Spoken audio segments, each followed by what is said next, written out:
Bonjour. Bonjour. Est-ce que tu peux te présenter, s'il te plaît? Oui, je m'appelle Sandra et je suis chargée de relations entreprises à la mission locale Vallée-Montmorency. Et quel a été ton parcours scolaire?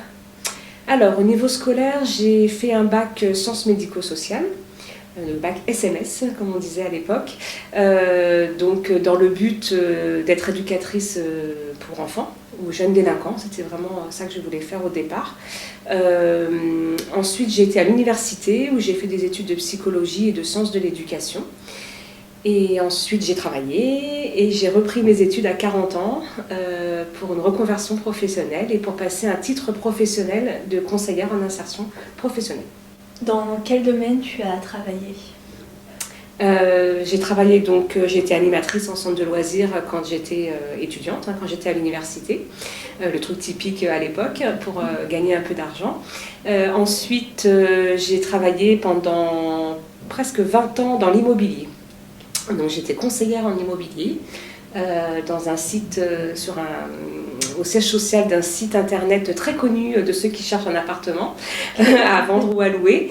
Et voilà, donc pendant presque 20 ans, j'ai été au téléphone, j'ai donné des conseils aux gens qui voulaient passer une petite annonce pour vendre ou pour louer leurs biens.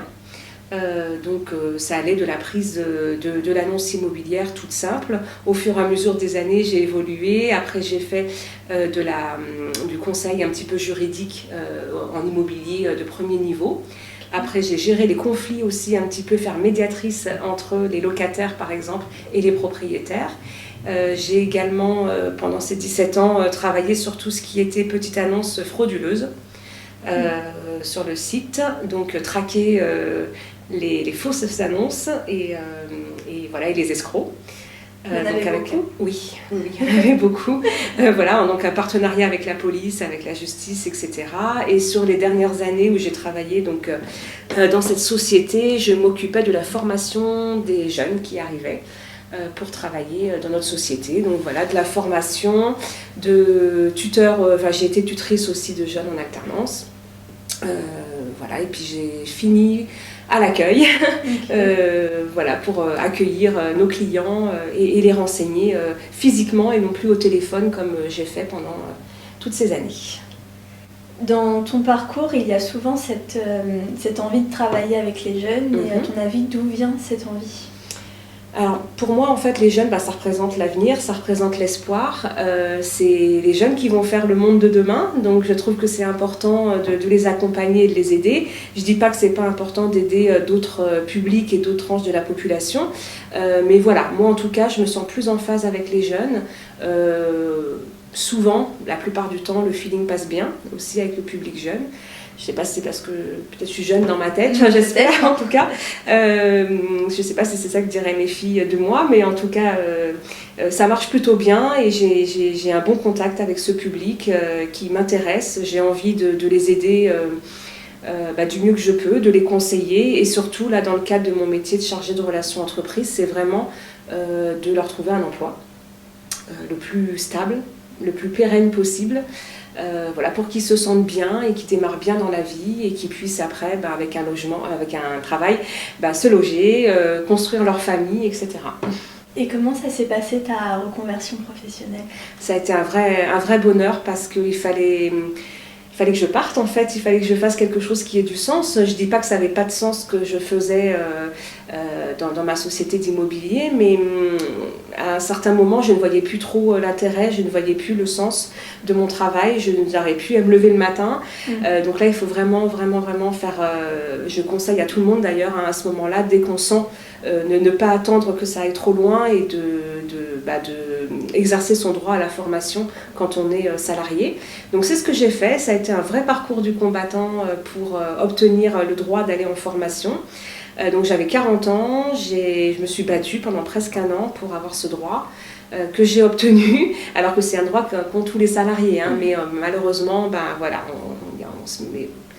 La société, tout nous met beaucoup de bâtons dans les roues pour arriver. Enfin, on teste aussi la motivation aussi de la personne par là. C'est-à-dire si on est vraiment motivé, on passe toutes ces étapes, on passe au-dessus et puis on se lance dans ce parcours que j'ai pu faire. Et grâce à un bilan de compétences que j'avais fait il y a j'avais une trentaine d'années, le métier de conseillère en insertion professionnelle était déjà ressorti à ce moment-là. Je l'avais mis de côté parce qu'à ce moment-là, j'avais fait mon bilan de compétences, mais je n'étais pas dans une dynamique en fait, pour amorcer en fait, cette transition. Donc je l'ai mis dans un petit coin de ma tête, j'ai construit ma famille, je suis restée encore une bonne dizaine d'années. Et puis à 40 ans, voilà, la petite crise de la quarantaine qui fait que j'ai vraiment eu ce besoin. Donc là, je me suis lancée. J'ai fait une formation donc de CIP, un titre professionnel de 11 mois. Donc c'était une alternance en fait entre 15 jours à l'école. Donc on retourne à l'école avec son petit cartable, à prendre des notes, à suivre des cours. C'est très compliqué. Et puis 15 jours de stage que j'ai fait donc, à l'école de la deuxième chance de Sarcelles. Donc déjà avec un public jeune, hein, on est sur le même public mission locale, hein, 16-25. Et ça a conforté mon envie de travailler avec les jeunes. J'ai obtenu mon diplôme en novembre 2018 et depuis voilà, je travaille en mission locale et je suis ravie d'avoir osé faire cette reconversion professionnelle. Ça n'a pas été trop difficile de reprendre ses études ? Si, c'est difficile dans le sens où on n'a plus du tout l'habitude d'être dans une classe, d'écouter quelqu'un, de prendre des notes, de réviser, de faire des rapports, parce qu'on avait énormément d'écrits à rendre pendant cette formation. Donc tout ça c'est compliqué, surtout que c'est pas comme quand on est jeune et qu'on a entre guillemets que ça à faire, mais on a aussi la vie de famille donc, qui rattrape les enfants, hein, qui étaient très fiers de moi, mes filles, et très contentes de me voir aussi avec mon petit cartable. Dans l'entrée, il y avait les 3 cartables voilà, pendant toute cette période, donc c'était plutôt sympa. Mais on a fait nos devoirs ensemble.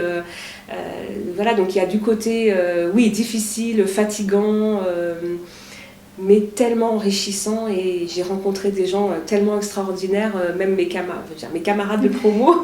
On était 11 nanas, dont certaines, voilà, comme je dis, j'ai fait ma formation de 2017 à 2018, dont certaines, on est un petit groupe là, de 5, on se voit régulièrement encore. Chacune travaille, alors certaines travaillent en mission locale, d'autres travaillent à Pôle emploi, d'autres travaillent dans des dispositifs RSA. Voilà, on est toutes dans l'insertion professionnelle, puisque c'est le titre qu'on a passé, mais on travaille dans des endroits différents, donc à la fois on est contente de se retrouver, puis on fait aussi un peu notre propre analyse de pratique, voilà, et on compare un petit peu nos situations, et on parle boulot des fois, même quand on se voit au resto, donc voilà, c'est plutôt sympa. Ça a créé des liens.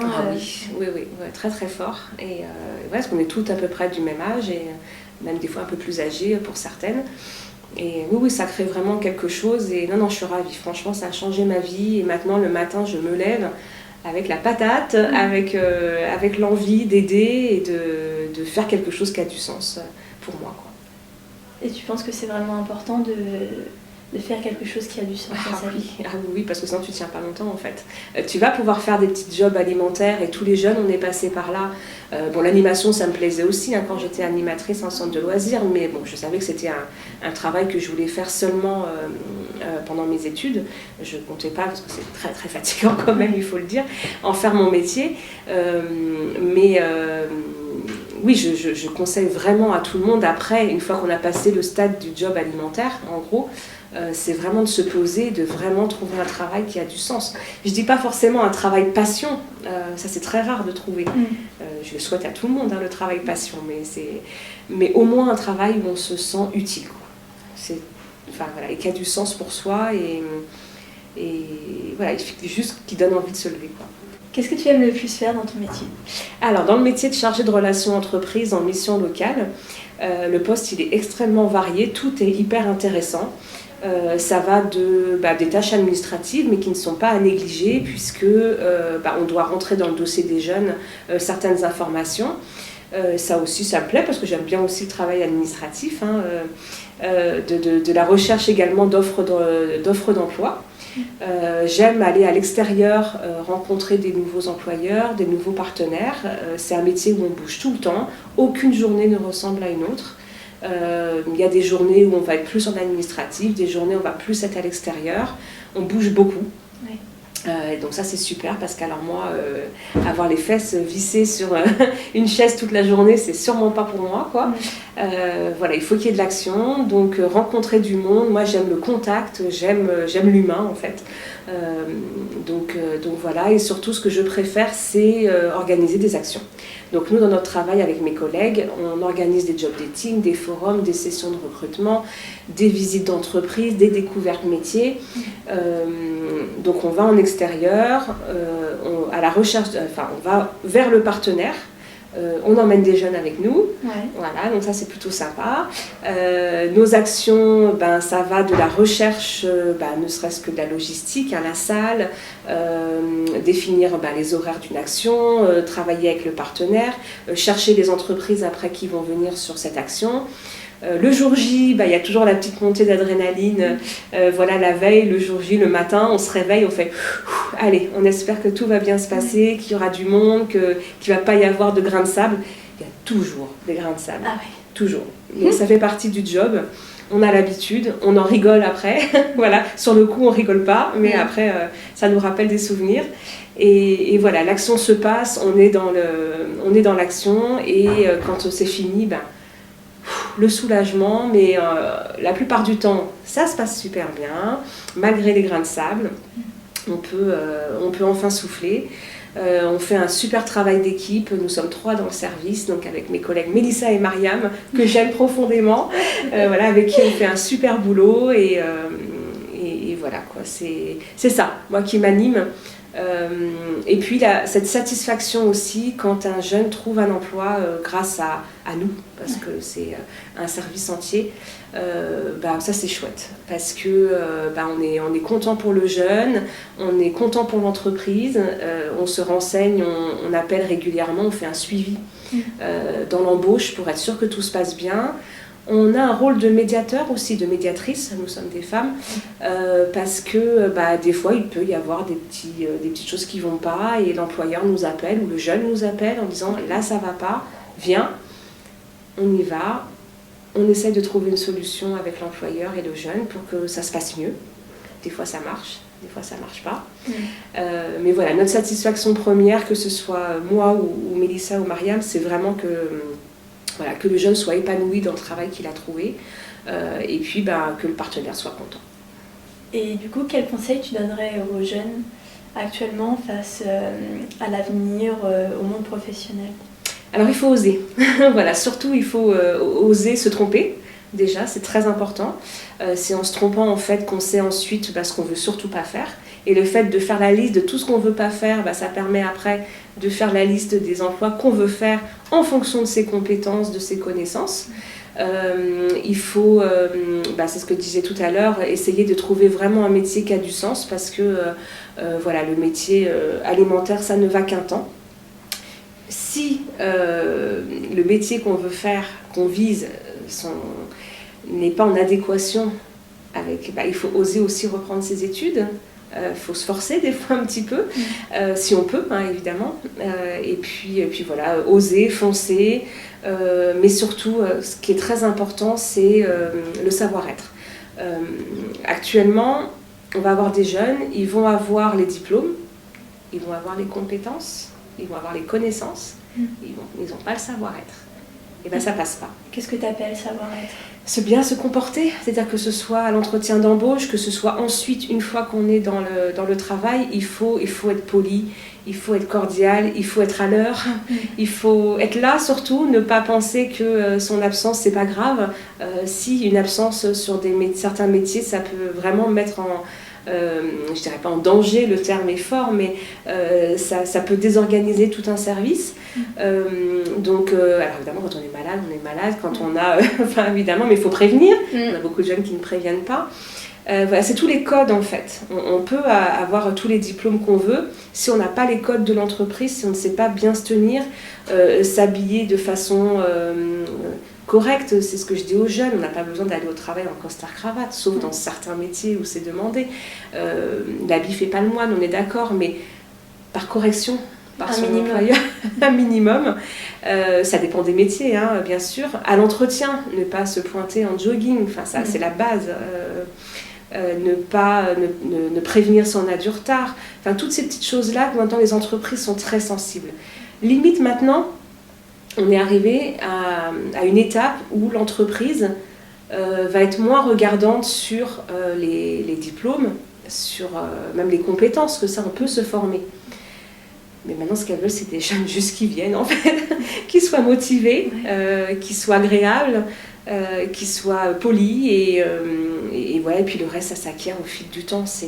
Après sauf sur certains métiers, il y a des métiers techniques où là évidemment le diplôme ou l'expérience vont être indispensables. Mais voilà, nous c'est la tendance qu'on observe, avec mes collègues, c'est vraiment juste des jeunes qui vont à leur entretien, c'est déjà la base, qui ensuite, s'ils sont embauchés, commencent leur contrat, et puis restent dans la société, ne s'en vont pas au bout de quelques jours, et quand ils sont dans la société, se comportent juste correctement, comme un humain doit se comporter avec les autres humains. Donc oser et avoir les codes. Oser avoir les codes et oser se former surtout. Ok. Merci beaucoup Sandra. T'en prie.